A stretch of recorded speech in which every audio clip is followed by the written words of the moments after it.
Jóvenes, buenas tardes. ¿Qué tal Buenas está, tardes, Ali? Gusto licenciado. saludarle. Buenas Gracias. noches, Buenas tardes. licenciado. Buenas tardes o buenas noches. Ya, el tiempo ha cambiado, jóvenes. Vamos a reiniciar nuestras clases sobre el mismo tema que hemos venido desarrollando ya 2 clases del contencioso administrativo. La última vez estuvimos analizando aspectos generales que a la misma vez contempla la ley particular, la ley de lo contencioso administrativo. Hoy yo pretendo hablar ya siempre aspectos relacionados con el proceso de lo contencioso administrativo. En ese sentido les encargo su ley para ir manejando, ¿no?, los artículos. Para recurrir ante un órgano jurisdiccional de contencioso administrativo, hay que analizar la jurisdicción y la competencia de estos órganos. En principio, nosotros ya relacionamos la existencia del Tribunal de lo Contencioso Administrativo, su objetivo, con base al artículo 221 de la Constitución Política, y que en la parte práctica existen 6 salas de lo contencioso administrativo. Un grupo de ellos tiene competencia para conocer contencioso administrativo en materia tributaria. Y otros 2, competencia para conocer de los procesos de contencioso administrativo de carácter general, por otros asuntos, ¿no?, administrativos, por supuesto. En tal sentido, establecido que en la propia ley de lo contencioso administrativo, o nuestra propia ley de lo contencioso administrativo, este es un gran vacío. No sé, ustedes ya captaron, ya se enteraron de este vacío que existe en la ley de lo contencioso administrativo. Y nosotros aquí nos valemos de nuestros conocimientos teóricos que hemos tenido acerca del concepto de competencia y jurisdicción. Creo que ya entendemos, a estas alturas de nuestra formación, ya entendemos qué significa cada uno de estos conceptos. Jurisdicción. La jurisdicción de estos órganos jurisdiccionales, o sea, las 6 salas, fíjense ustedes, tienen en todo el territorio de Guatemala. Y la jurisdicción, pues, es amplia. Entre todo, los conflictos, diríamos, ¿no?, surgidos en el campo de derecho administrativo entre los ciudadanos guatemaltecos en materia administrativa. Otra observación surge acá, y si ustedes desean como crítica, si existen conflictos de intereses o de derecho administrativo de un ciudadano vecino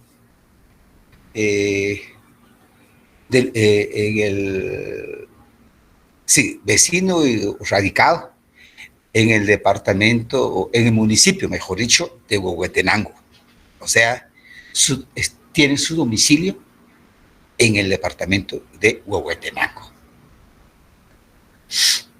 Si fuera en materia tributaria, ¿verdad?, que eso a todos nos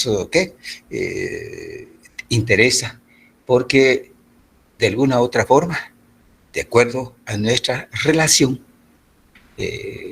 jurídica con el Estado, entre particulares, estamos sujetos al campo tributario, ¿no? Pagamos cualquier tipo de impuesto de acuerdo a nuestras actividades. Si así fuera el caso, afectados los derechos de un ciudadano guatemalteco, pero que es vecino originario de Huehuetenango, Y eso ya lo leyeron ustedes en la ley, ¿va? Al surgir la necesidad de defender su derecho en el ámbito judicial, tiene que recurrir ante una sala de lo contencioso administrativo con competencia tributaria. Y esa sala, físicamente, jóvenes, está ubicado en la ciudad de Guatemala. Si ustedes ya leyeron la ley, van a encontrar por ahí, o me pueden decir, Lick, pero hay una salida, que la ley de lo contencioso, menos mal, ubica esa posibilidad, ¿va? Que si se diera. ¿Cómo puede actuar o accionar, mejor dicho, el ciudadano de Huehuetenango ante una sala de contencioso administrativo tributario? Porque la materia es tributaria, por lo tanto, buscar la competencia del tribunal tributario. Y luego, físicamente, ¿dónde está ubicado esta sala? Es hasta en la ciudad de Guatemala, ¿no? ¿Será que tendrá que viajar el ciudadano o con su abogado, ¿no? Vendrá el abogado a plantear la demanda hasta la ciudad de Guatemala ante el órgano jurisdiccional, porque tiene jurisdicción en todo el territorio nacional y por competencia en materia tributaria hasta aquí en la ciudad de Guatemala? Alguien encontró ya el artículo que puede superarse una realidad de esta naturaleza.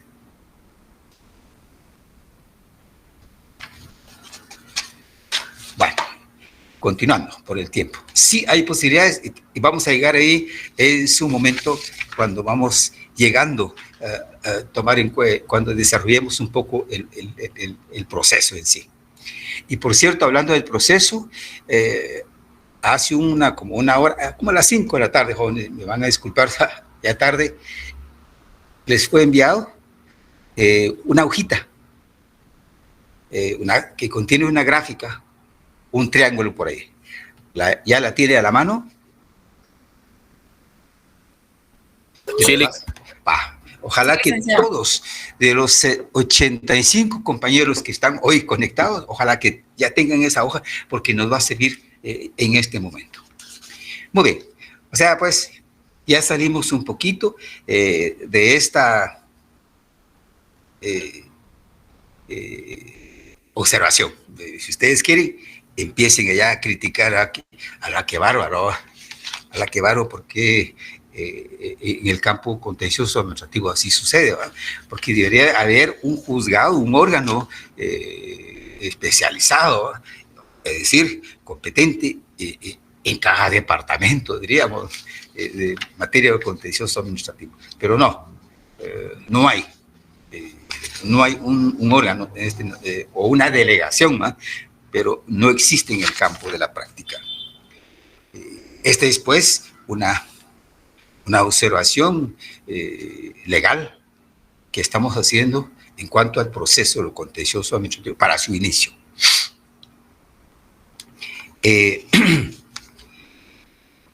Empezando ya en el desarrollo del proceso, jóvenes, definitivamente se da inicio por un sujeto de derecho.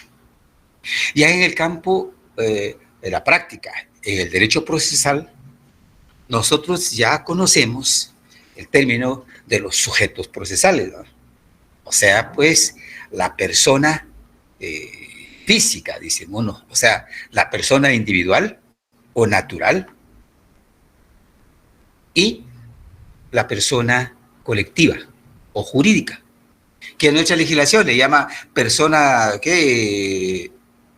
física y persona jurídica. De estos conceptos creo que ustedes ya se enteraron también cuando estudiaron la materia de derecho, ¿verdad? Que tanto persona individual como aquel grupo de personas que se reúnen para crear una sociedad anónima, para hablar ya directo, son personas, ¿va?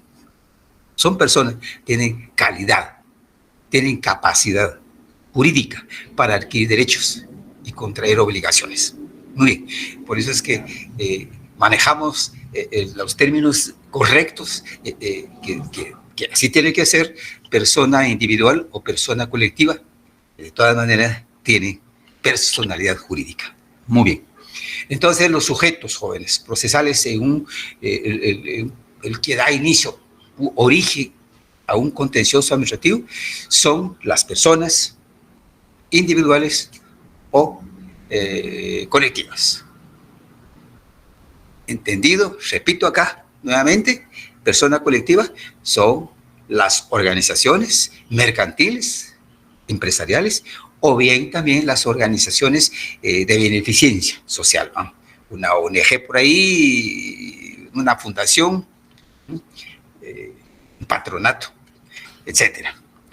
Bueno, estos son los que le dan origen. Por lo tanto, el concepto es entonces la persona individual o física al que da origen al contencioso administrativo se constituye en el actor, en el demandante. ¿Estamos? Ya enfocamos. Y si gustan, tengan a la vista el triángulo que les maneje. Yo puse por ahí 1, 2, 3. 1, el sujeto demandante o actor, que es la parte que pretende hacer efectivo un derecho o que declare que se le asiste. Esa es, como quien dice, la pretensión del demandante. Y de ahí ustedes ya sabrán cómo se hace muy bien por escrito, requisitos del escrito, artículo 28, y, bueno, etcétera. Vamos, por escrito. Plantea el actor individual o colectiva. Auxiliado por abogados, eso ya nos enteramos, y por eso es que estamos estudiando nosotros. También en esa parte, jóvenes, pueden ustedes anotar el número 1, el actor o demandante, es la persona individual o persona colectiva. Una empresa, pongan entre comillas. Eso es cuando una persona, un ciudadano, el que recurrió en su momento ejerciendo derecho de petición, impugnando la resolución y luego inicio del contencioso administrativo. Pero ya leemos nosotros en la ley de contencioso administrativo quienes pueden dar origen a también al contencioso administrativo. Eso lo leímos en el artículo 19, cuando dijimos que también la propia administración pública puede dar inicio al proceso de contencioso administrativo. ¿Se recuerda? Cuando hay lesividad o se considera lesividad un contrato de compraventa, de arrendamiento, que sea, un contrato administrativo. Luego, las concesiones de explotación de un servicio, ¿no? O de prestación de un servicio público, ¿no? A través de convenios. Hicimos esa relación. Si ese contrato, ese convenio resulta lesivo porque no se cumple con las condiciones establecidas en su momento y por lo tanto el presidente de la República en Consejo de Ministros hace esa declaración de lesividad y tiene que haber requisitos, tiene que haber tiempo especialmente y luego otro tipo de requisitos que consiste en la publicación de esa declaración de lesividad por medio de acuerdo gubernativo en el diario oficial, ¿no? Bueno, entonces, pero dentro de 3 años, no puede pasar de los 3 años. Si un contrato se celebró 3 años atrás y que feneció, por ejemplo, por decir algo, ¿no? En el mes de mayo del 23, ya junio, julio y ahora octubre, ya no puede realizar esa declaración porque ya prescribió el derecho en este caso. Está establecido en el artículo 19 que dijimos, ¿no? Bueno, si así fuera, entonces el actor del demandante va a resultar el órgano administrativo. Pero nosotros sabemos que el representante como asesor, abogado asesor de la administración pública es la Procuraduría General de la Nación. Por lo tanto, el que debe plantear o iniciar el contencioso administrativo por lesividad de un acto, de un contrato, sería el Estado, diríamos, la administración pública, y a través de su representante, que es la Procuraduría General de la Nación. Entonces, jóvenes, también pueden colocar en esa primera parte del triángulo PGN. Dependiendo el tipo de resolución o de actos administrativos que sirve de base para iniciar el contencioso administrativo. Primero, el ciudadano, sujeto de derecho. Y aquí puede hacer de manera colectiva, que son las sociedades anónimas o organizaciones sociales. Y si fuera por parte del Estado, pues PGN, ¿va? Que también leímos que las municipalidades pueden iniciar, pues las municipalidades pueden iniciar el contencioso administrativo. Y vamos a ir encontrando, si fuera la SAT o en contra de la SAT, sería la persona individual, pero generalmente es la SAT que da inicio a un contencioso administrativo, pues en este caso la Superintendencia de Administración Tributaria se constituye en actor o demandante, dependiendo de la materia o el asunto. El Ministerio de Finanzas Públicas, ya dijimos, por aquellos casos de liquidación de herencia, legados y donaciones, ¿verdad?, que se realiza en el campo civil, campo notariado. Y, de todas maneras, cuando la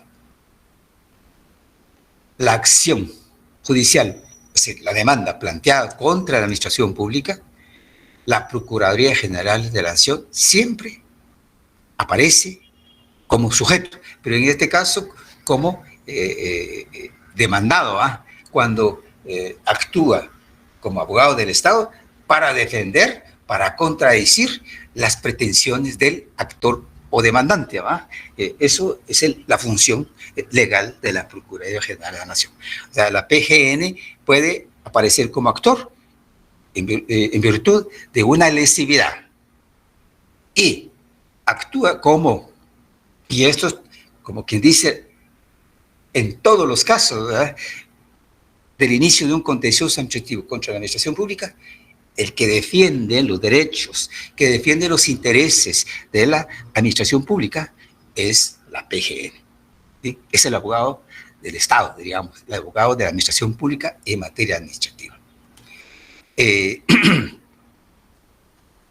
También los terceros, aquellas personas que aparecieron en el procedimiento administrativo anterior porque sus derechos o intereses también iba a ser afectado o favorecido, pero no prosperó.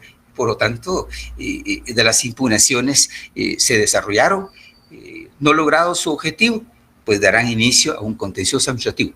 Y de ahí, ellos definitivamente pueden coadyuvar el desarrollo del proceso contencioso administrativo. Pueden aparecer terceros. De los terceros, y PGN, creo que lo tenemos en el triángulo, ¿va? En el triángulo, esa sería la razón que ellos de todas maneras están. Incluso agregamos ahí a la Contraloría General de Cuentas. Tiene que aparecer, escuchen bien, en todos los procesos lo contencioso administrativo tributario. ¿Ya? Porque en los otros casos, si no se toca, si no participa la Contraloría General de Cuentas, pues definitivamente no es parte de un contencioso administrativo. Pero si es tributario, participó en la vía administrativa y participa como sujeto ya acá en el contencioso administrativo para coadyuvar en la defensa del derecho del Estado en el cumplimiento de una norma jurídica de carácter tributario. Muy bien.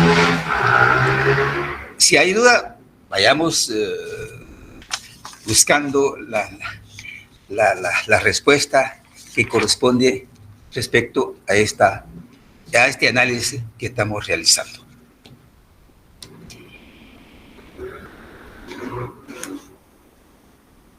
Jóvenes,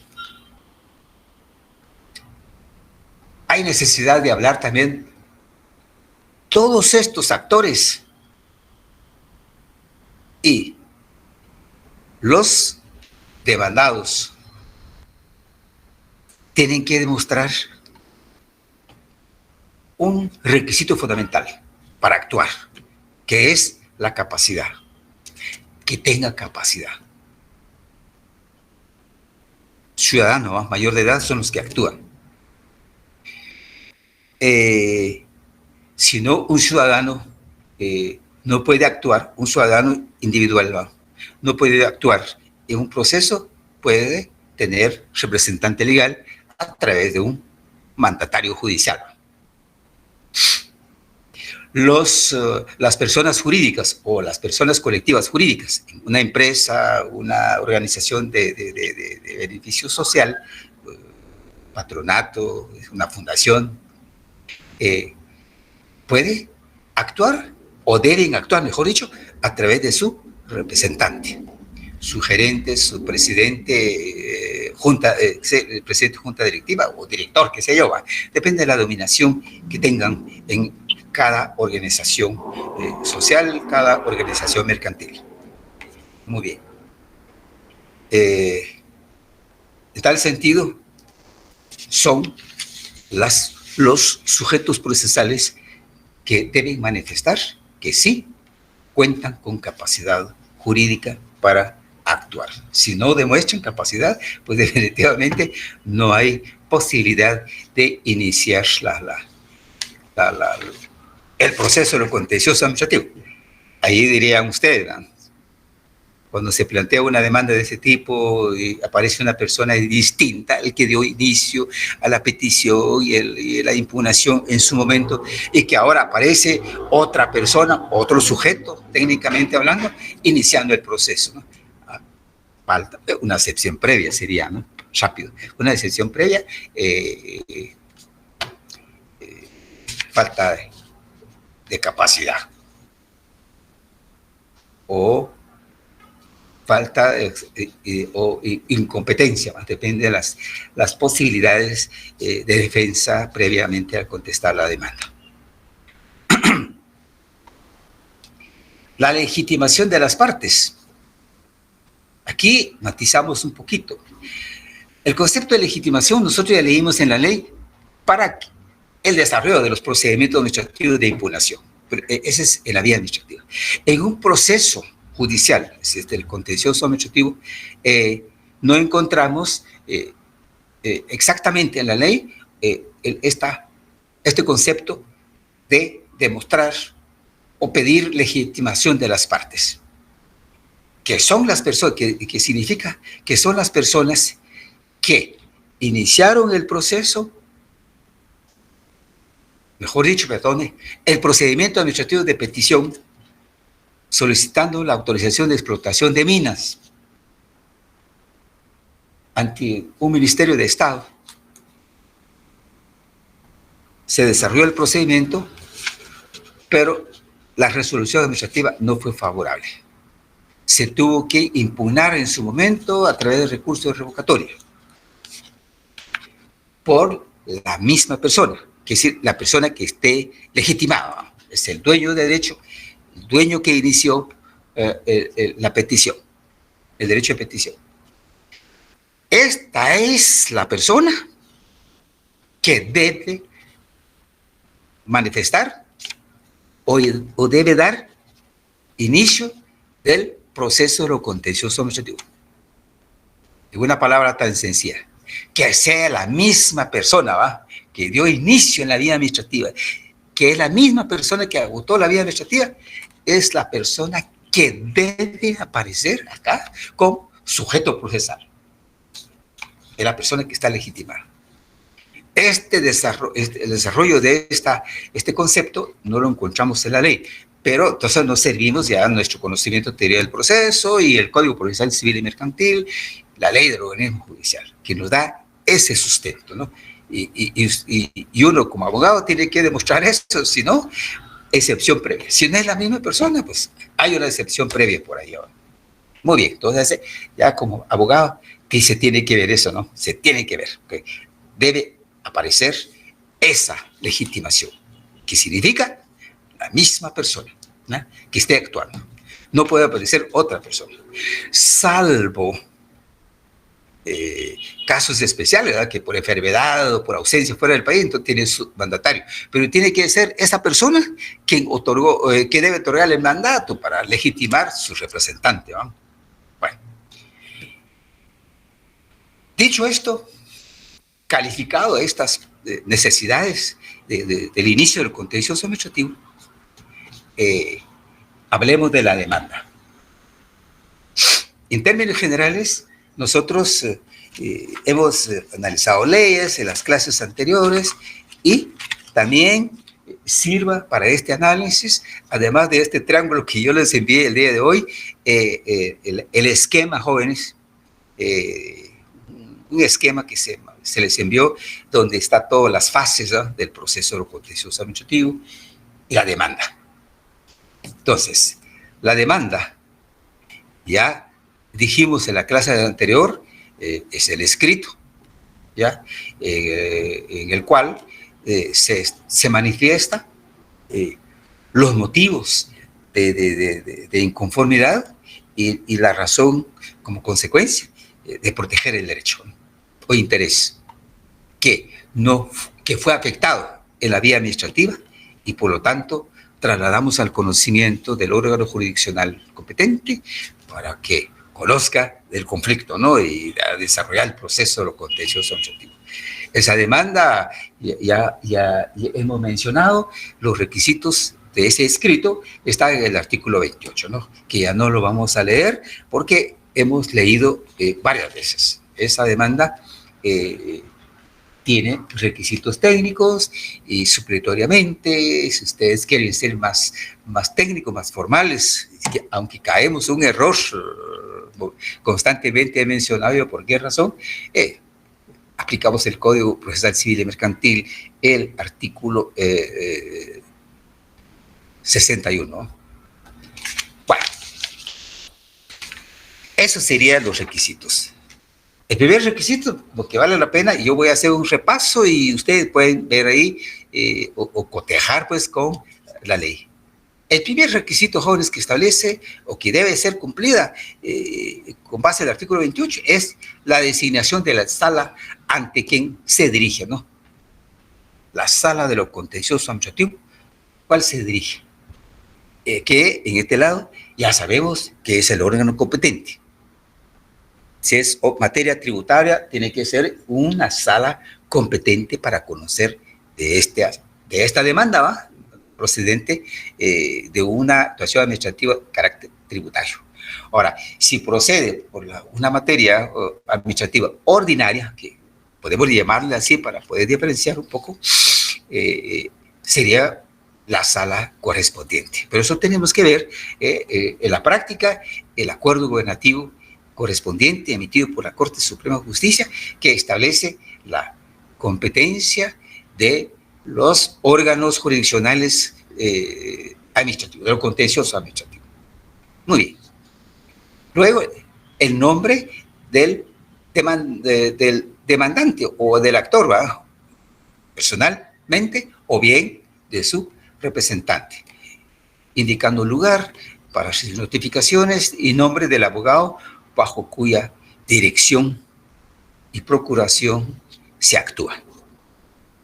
Esto es, ahí nosotros ya vamos a actuar en su momento como abogado para dirigir un proceso de esta naturaleza. Un tercer requisito, si se actúa en representación de otra persona, pues establecer la designación de esta y la identificación del título de representación, el cual lo acompañará en original y fotocopia. Eso establece el artículo 28. Es decir, si Si soy mandatario, tengo que demostrar a través del documento la escritura pública del mandato, debidamente registrado en la Corte Suprema de Justicia. Y si se actúa en nombre de una persona jurídica, persona colectiva, pues el nombramiento, ¿no?, de la notarial. Generalmente son actas notariales jóvenes en las empresas mercantiles y también en las organizaciones sociales, de ONGs, acta notarial de nombramiento. Y esa acta notarial tiene que estar inscrito. Si es mercantil, registro mercantil. Si es de una persona jurídica, pues en el registro de personas jurídicas en el Ministerio de Gobernación. ¿Sí? Todos estos son requisitos fundamentales para poder actuar.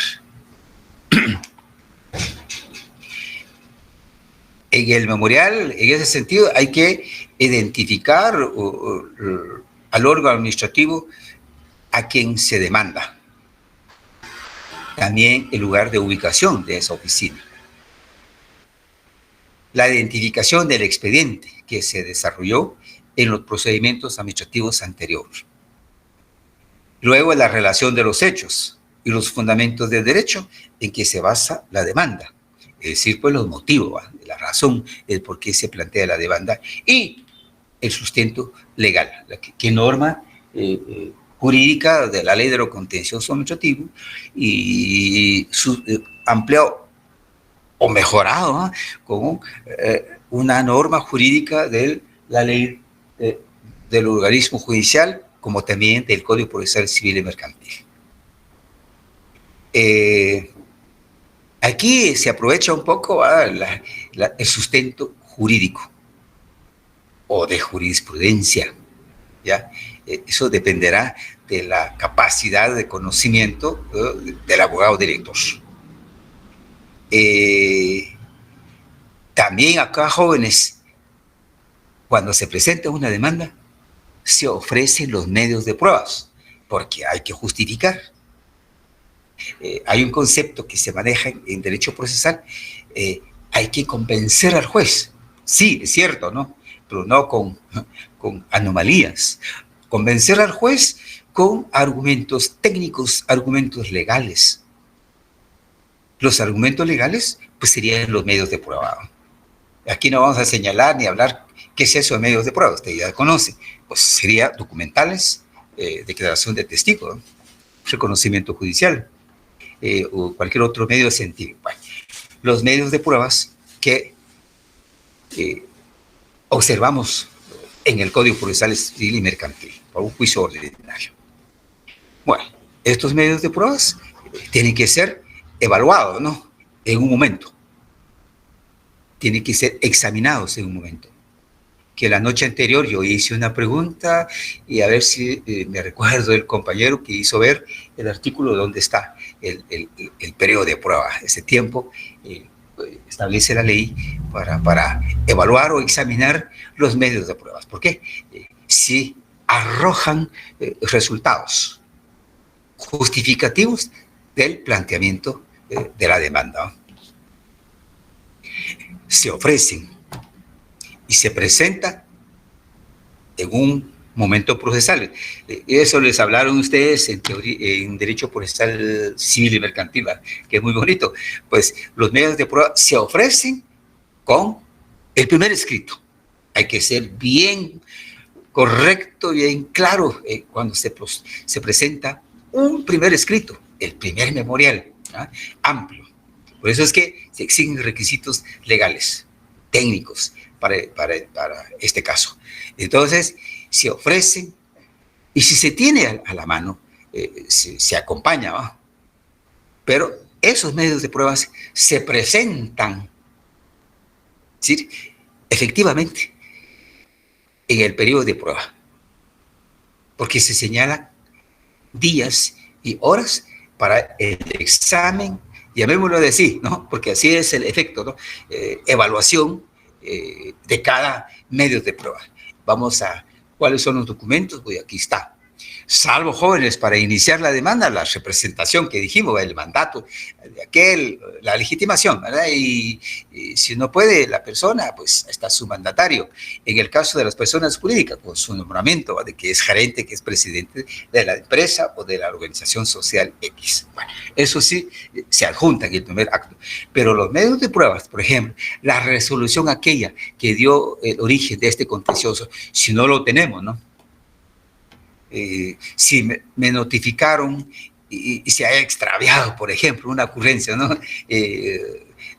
O se rompió, o se extravió en la fase de notificación al momento del planteamiento de la demanda, posiblemente, ¿no? Entonces, se menciona la resolución administrativa que declaró sin lugar mi derecho a petición formulada en su momento, es la resolución número tal de fecha tal, y que está en el expediente, porque la copia, el original, mejor dicho, está en el expediente respectivo.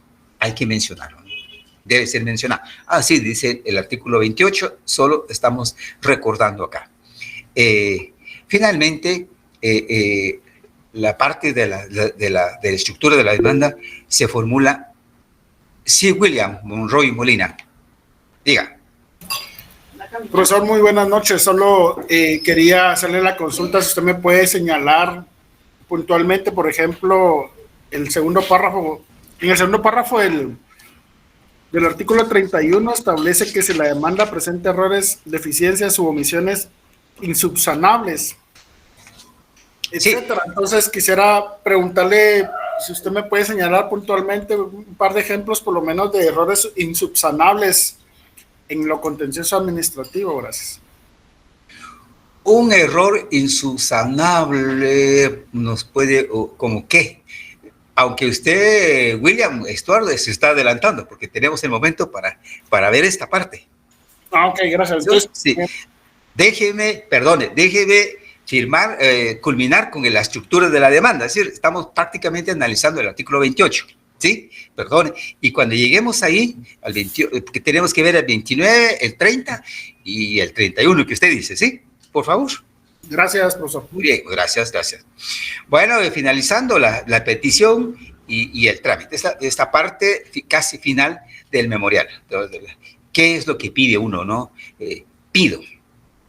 El derecho a petición viene desde el artículo 28. Se recuerda solo que acá, en el ámbito judicial, pido a que se declare con lugar mi demanda en virtud, etcétera, etcétera. Es decir, son los argumentos legales que le asiste a la parte actora. Y el trámite, que se admite para su trámite, que se tenga por señalar lugar, recibir notificaciones, que se tenga por abogado, director, etcétera, ¿no? Son requisitos puramente de trámite. Pero el de fondo, pues ya debe argumentar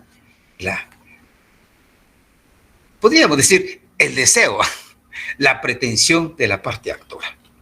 Eso debe tener muy en cuenta en el momento de presentarse la demanda.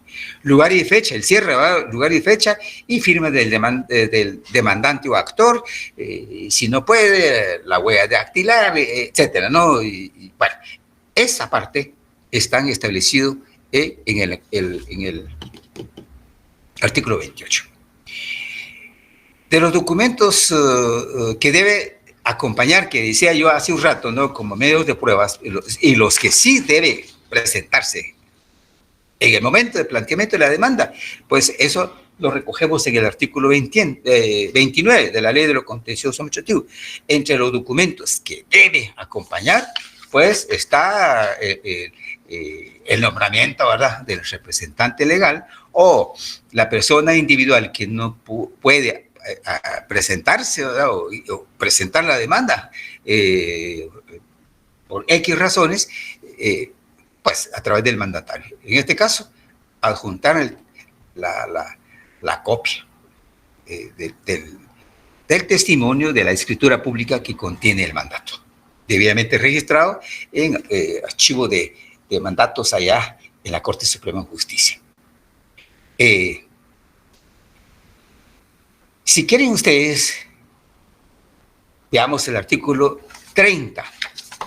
El artículo 30 presentación del memorial, y aquí viene la respuesta prácticamente de lo que la pregunta que yo los formulé hace un rato cuando estábamos mencionando la crítica contra la jurisdicción y competencia, especialmente la jurisdicción en toda la República, pero que lamentablemente los órganos del Tribunal Contencioso Administrativo están ubicados en la ciudad capital. ¿Se recuerda eso? Pero hay una posibilidad, ¿eh?, del ciudadano de Huehuetenango, cómo puede presentarse o presentar su demanda, porque hay dificultad, y si fuera en estos momentos hay dificultad de pasar en las carreteras.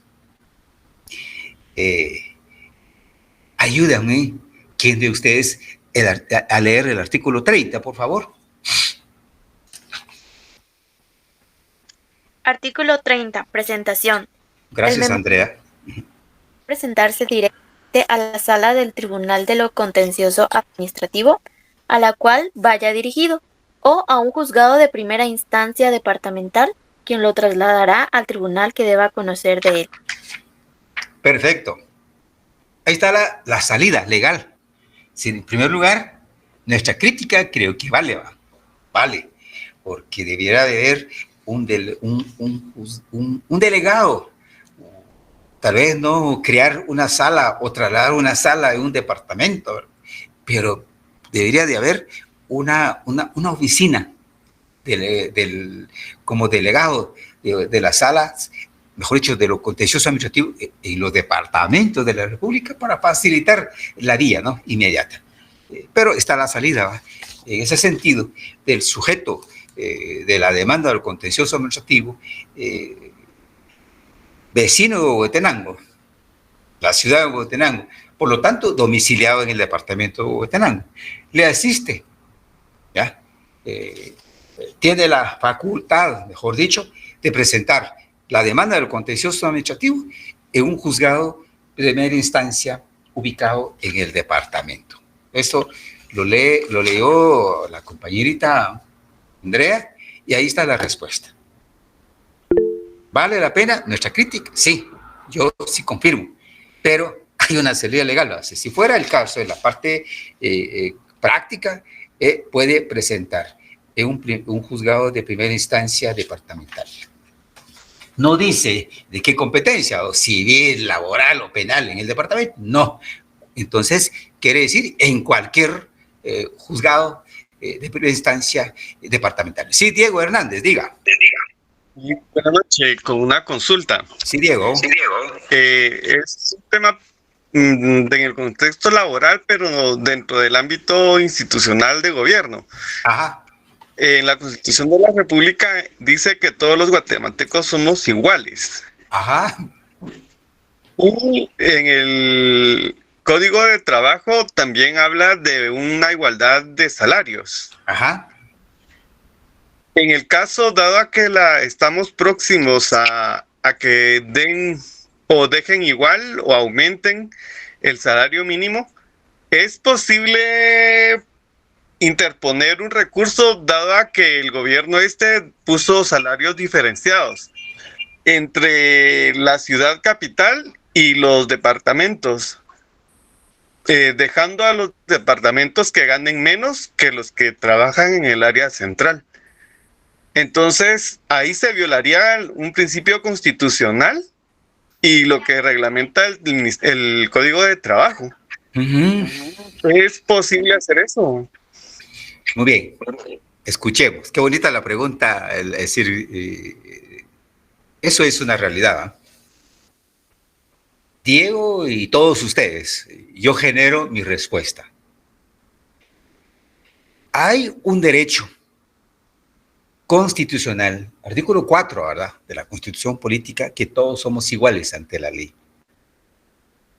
Y en el Código de Trabajo, igual salario, ¿eh? Son unos principios.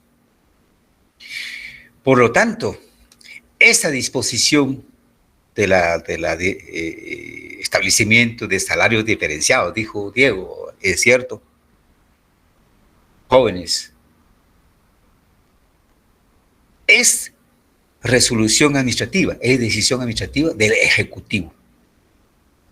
Pero por la forma de haber tomado esa decisión administrativa fue un acuerdo gubernativo, es decir, con el presidente que tenemos ahorita, ¿va? Y su consejo de ministros.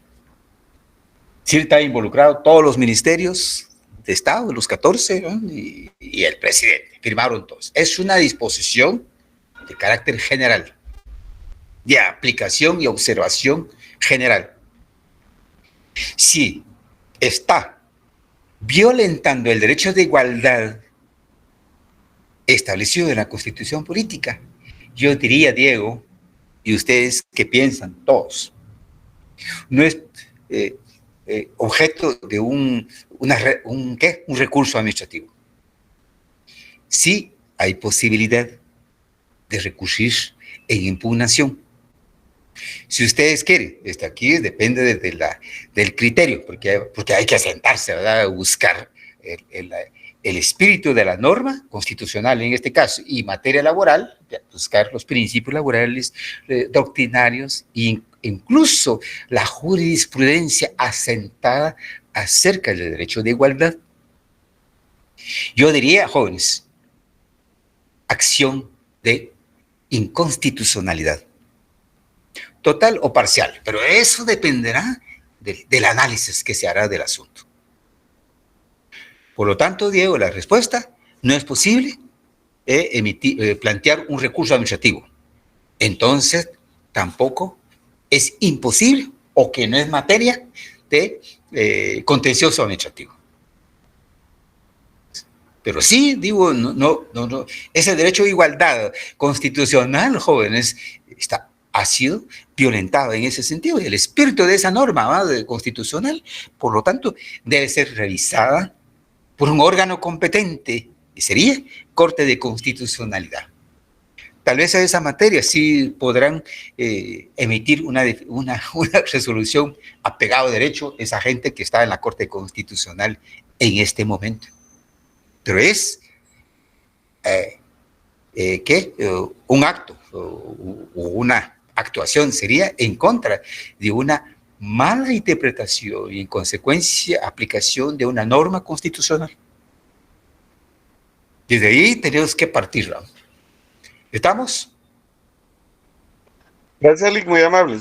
Bueno, ojalá que, de todas maneras, si no fui claro, ustedes pueden preguntar o pueden leer un poco en ese sentido. Pero ahí hay una lógica, jóvenes, frente a una posibilidad de esta naturaleza.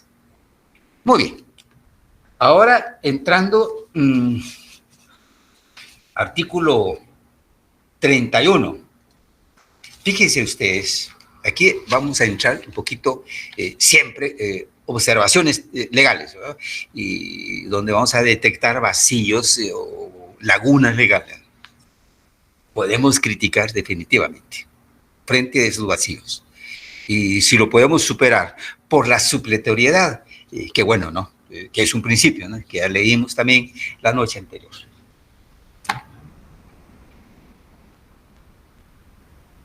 Y podemos decir de igual tratamiento, el derecho de igualdad, fíjense ustedes, ante los órganos jurisdiccionales. El contencioso administrativo,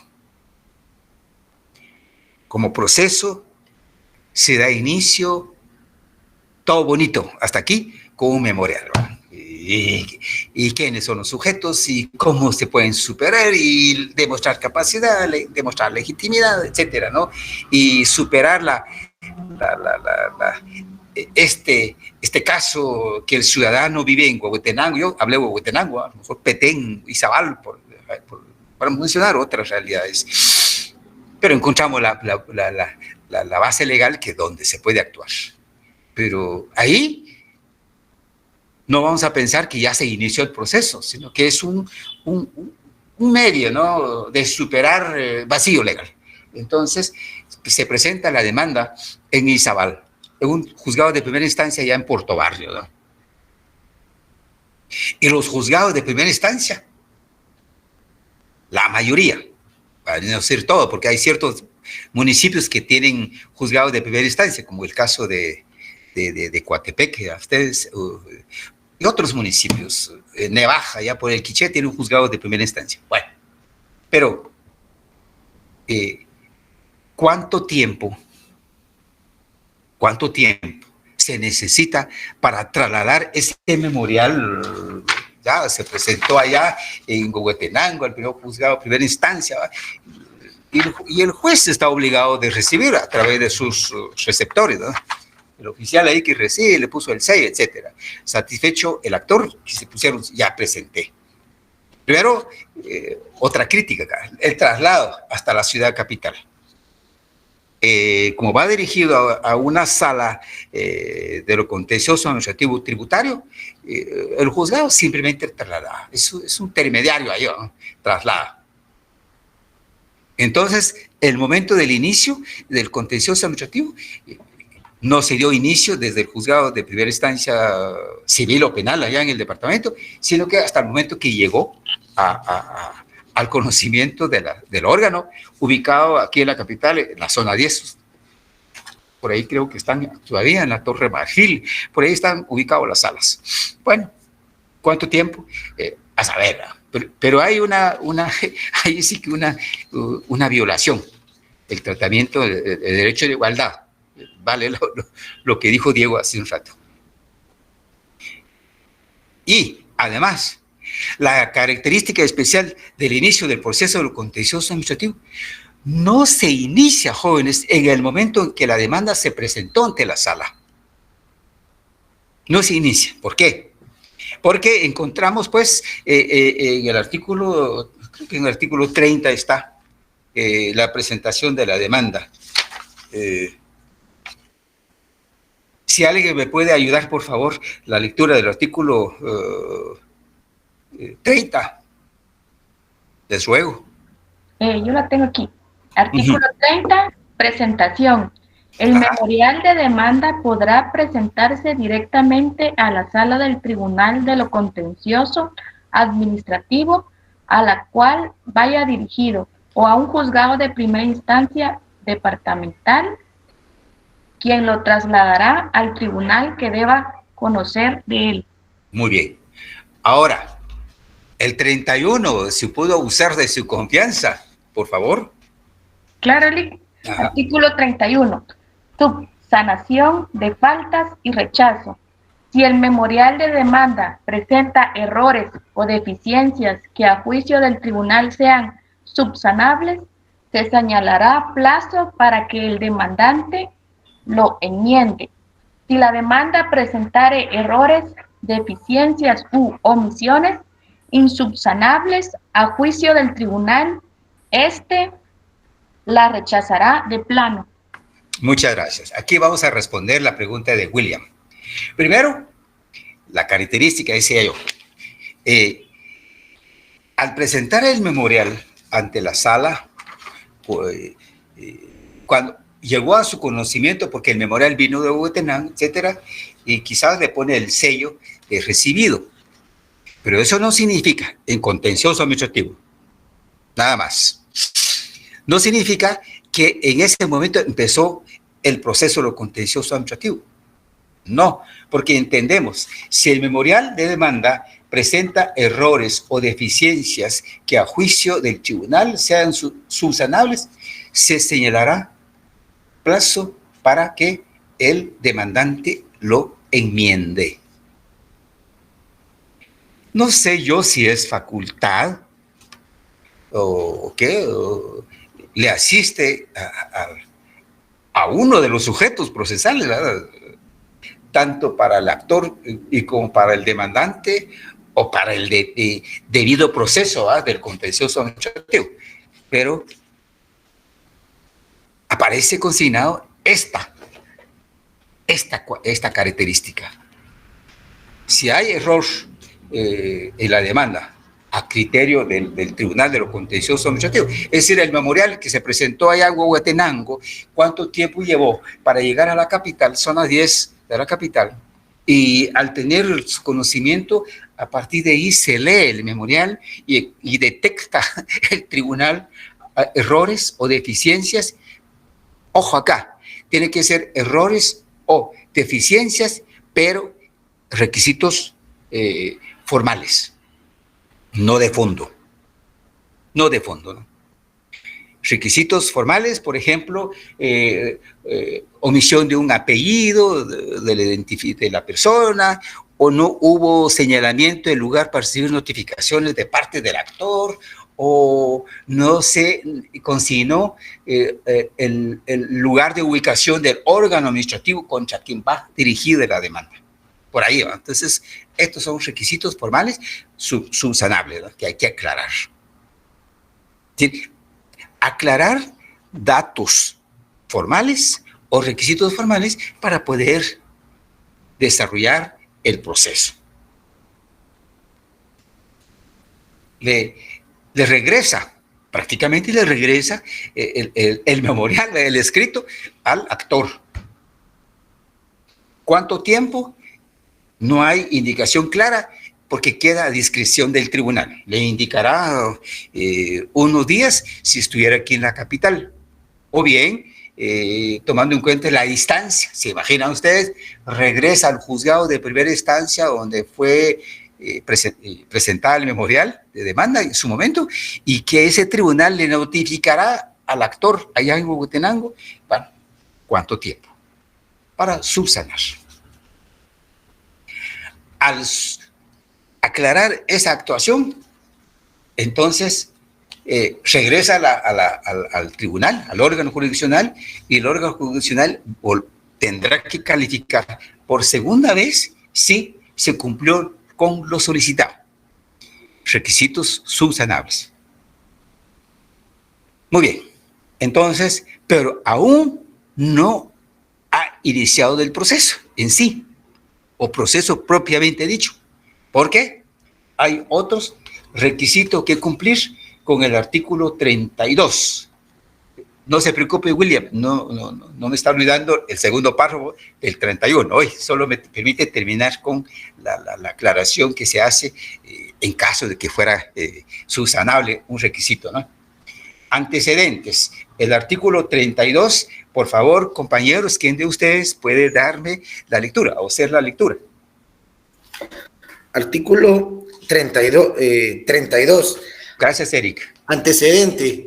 Si la demanda contiene los requisitos de forma, el tribunal pedirá los antecedentes directamente al órgano administrativo correspondiente, dentro de los 5 días hábiles siguientes a la presentación de la misma, con apercibimiento de que en caso de incumplimiento se le procesará por desobediencia, además de que el tribunal entrará a conocer del recurso teniendo como base el dicho del actor.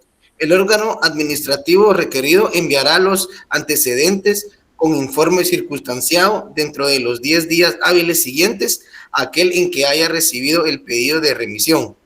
Si la autoridad no los envía, el tribunal admitirá para su trámite la demanda sin perjuicio de que la administración puede presentarse en cualquier etapa procesal y presentar el expediente respectivo.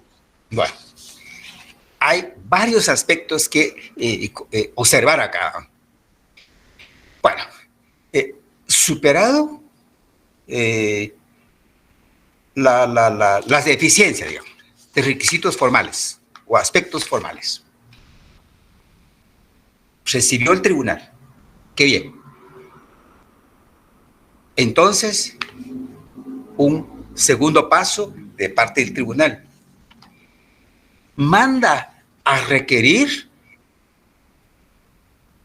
al órgano contra el cual se ha presentado la demanda que dentro de un plazo que son 5 días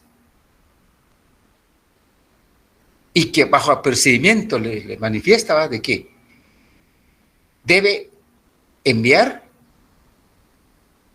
el expediente completo o informe circunstanciado. El órgano administrativo requerido, si cumple, ¿verdad?, dentro de los 5 días que se le pidió, y que esta parte, ¿no?, la parte de el futuro, digamos, la parte demandada, tiene la obligación administrativa de enviar el expediente con informe circunstanciado. Cumplido de parte del órgano administrativo, jóvenes, con ese requerimiento y tiene entonces además de el escrito presentado, superado todo, y ya el órgano administrativo demandado ya envió el expediente. Con este paso o con este acto, digamos, de requerirle el expediente, prácticamente ya puso a su conocimiento que contra ese órgano hay una demanda planteada, pero que aún no ha sido notificado de la demanda. Solo se le mencionó y requerir el expediente y el informe circunstanciado a través de un oficio, definitivamente. Pero ya se enteró de la demanda planteada en su contra. Enviado el expediente y con informe circunstanciado, efectivamente, con forma concreta al órgano jurisdiccional, hasta ahí, diríamos, se da por admitida la demanda. Artículo 33. Se admite para su trámite, porque ya se enmendaron los requisitos formales, ¿no? Subsanable, etcétera. Ya se aclararon, muy bien. Ya el órgano administrativo contra quien va a plantear la demanda, ya informó, aquí está, perfecto. Entonces ya como quien dice, ya se integró un expediente de carácter judicial allá va. A partir de ese momento es que la sala, repetimos, admite para su trámite la demanda planteada en contra de ese órgano administrativo, emitiendo una primera resolución de trámite, que sería un decreto. Y que en esa resolución indicará el emplazamiento. El emplazamiento está en el artículo 35. Ahí es donde prácticamente, ¿qué significa el emplazamiento? Es que al notificarle se hace saber, órgano administrativo X, en contra suya ha sido planteada una demanda. Se le da 15 días para que demuestre o presente una actitud procesal. Allanarse significa aceptar la demanda, ¿va? Presentarse. O contestar en sentido negativo la demanda, es decir, contradecir la pretensión de la parte actora. ¿Ya? Y aquí aparece, frente a estas dos formas de manifestar actitud, allanarse porque se aceptó y contestar la demanda porque no activa, pero no acepta, contesta negativamente. O bien, ni se allana ni contesta, jóvenes.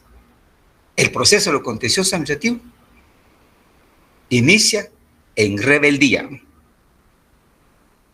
Porque eso es lo que significa rebeldía, que por su actitud negativa, el silencio que se ha manifestado, el tribunal tiene la facultad legal de continuar con el proceso.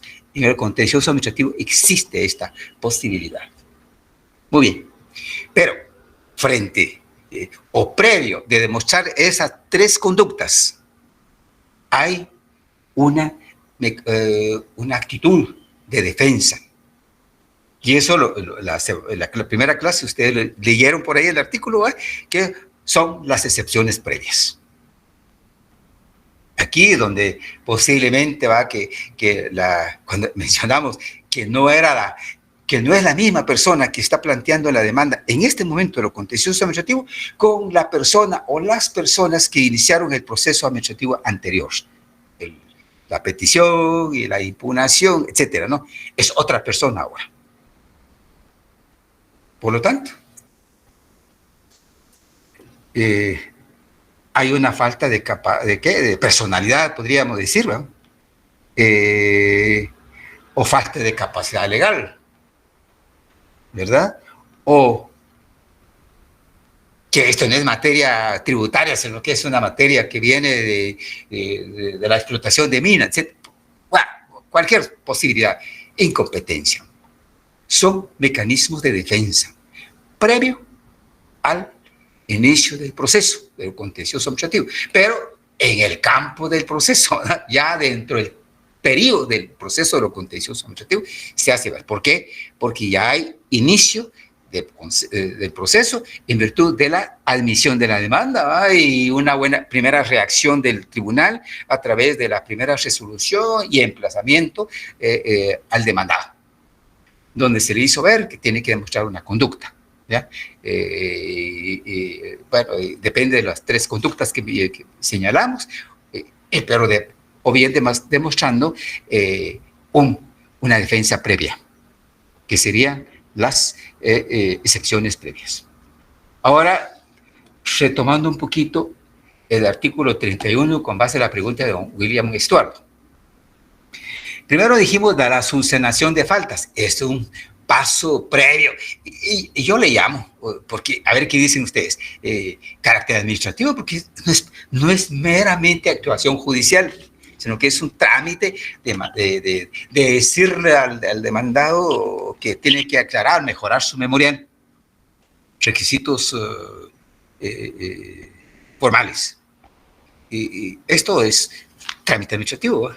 Incluso cuando se manda a pedir los antecedentes al órgano administrativo, también eso es una actividad administrativa, ¿no? El acto judicial en sí, procesal judicial, es cuando se admite para su trámite y se notifica la demanda, ¿va? Emplazando a las partes. Muy bien, ese sí es acto judicial. Por lo tanto, interpretando un poco el segundo párrafo del 31, si la demanda presentare errores, deficiencias u omisiones insubsanables a juicio del tribunal, la rechazará de plano. Un primer ejemplo que se me ocurre a mí, William, es que tal vez no suceda, pero solo se nos ocurre. La persona, como sujeto de derecho que inició la petición en su momento, continuó con la impugnación. Le notificaron. En el periodo del plazo para presentar el contencioso, cuenta a partir de la notificación de la resolución desfavorable hacia al tiempo para iniciar el proceso, que son 3 meses, ¿no? Fallece la persona. Se me ocurre. Y presentan la demanda a través de un abogado. Actuación de mala fe, diríamos. Viene el abogado porque uno de abogado tiene la facultad de firmar por su cliente. Eso está establecido en la ley judicial, el Código Procesal Civil y Mercantil. Si se presenta una demanda en ese sentido, ¿no? Sin mencionar la imposibilidad de comparecencia del sujeto, del actor, posible actor, porque ya no existe físicamente, sin mencionar. Pero si se detecta que esta persona ya no existe, esto ya no es posible, pues. Esos son requisitos imposibles de subsanar, ¿verdad?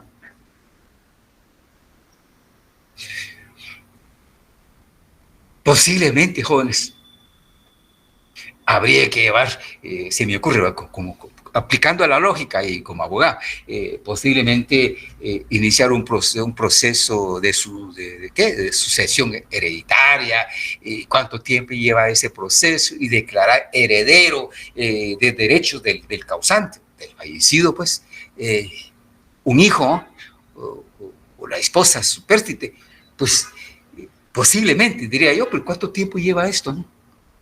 Y si para iniciar el contencioso administrativo solo hay 3 meses, un proceso sucesorio, ya sea intestado o testamentario, jóvenes tarda como unos año y medio, 2 años, porque es un trámite administrativo que se realiza realmente si es que se lleva extrajudicialmente. Yo no sé si hablaron ustedes en derecho notarial esto, o si se lleva judicialmente, perdone usted, olvídese, ahí pasarán años para que los procesos judiciales se desarrollen, ¿no? Puntualmente. Entonces, prescribirá el derecho del actor. Ahí se me ocurre, William, con este ejemplo, ¿no? Posiblemente. Y podrán haber otras cosas, pues, que imposibiliten la comparecencia del actor, ¿no? ¿Ya? Y que no hay quien pueda actuar. Su nombre y representación ahí. Pueden haber otros casos. ¿Estamos, William? Más o menos aclara por ahí una situación que sería extremo, ¿eh? Sí, profesor, gracias. Vaya, perfecto. Hablando ya del plazo, porque la hora ya llegó, jóvenes, para presentación del plazo son 3 meses, ¿ah? Es decir, a partir de la notificación de la resolución del recurso administrativo X desfavorable, a partir de la última notificación hecha, empezará a correr el plazo, que son 3 meses. Y aquí debe entenderse ustedes el concepto de meses, el término de meses establecido en la ley del organismo judicial. Tiene que ser mes calendario. Si fue notificado la resolución administrativa el día, si ustedes quieren, el día 16 de octubre, que fue el lunes de este año, ¿no? Y 3 meses sería como es mes calendario sería el 15 de noviembre, 15 de diciembre, 15 de enero, ese plazo legal que se tiene para poder plantear el inicio del contencioso administrativo. Así debe entenderse. Con anterioridad, los que trabajan en la SAT o los que han leído, jóvenes, han encontrado diferencia, ¿no? En el Código Notariado establecía 30 días, pero en virtud del derecho de igualdad fue declarada inconstitucional esa norma que no había tratamiento igualitario en cuanto a este derecho de planteamiento, en cuanto al plazo. Es más amplio el plazo que establece la ley de lo contencioso administrativo en relación al Código Tributario, que son 30 días. Entonces, fue declarado inconstitucional, por lo tanto, se igualó, diríamos, se generalizó 3 meses para plantear un juicio de lo contencioso administrativo, ya sea en materia tributaria entonces y otra materia de carácter general. Bueno, ahí creo yo dejamos tal vez con el estudio que deben hacer ustedes, por favor, el próximo día, martes, porque este proceso es fundamental. Conocer de la contestación de la demanda, etcétera, o la reconvención, además de las excepciones previas que dijimos, mecanismo de defensa. Hay también excepciones perentorias. Este se formula o se presenta juntamente con la contestación de la demanda. También hay posibilidad de reconvención o contrademandar, ¿verdad? Es decir, la parte demandada se convierte en actora o demandante, porque plantea la demanda en contra del actor, ¿no? Posiblemente por falsedad o sin razón, sin motivo, etcétera. Si causa daños a la entidad demandada, puede aparecer una contrademanda en tu contra. La apertura de pruebas son 30 días, dijimos, ¿no? Entre ese plazo se califica, se evalúa o se examinan todos los medios de prueba, un acto tras acto. Todos los actos procesales se llevarán a cabo, se diligenciarán en ese plazo de 30 días.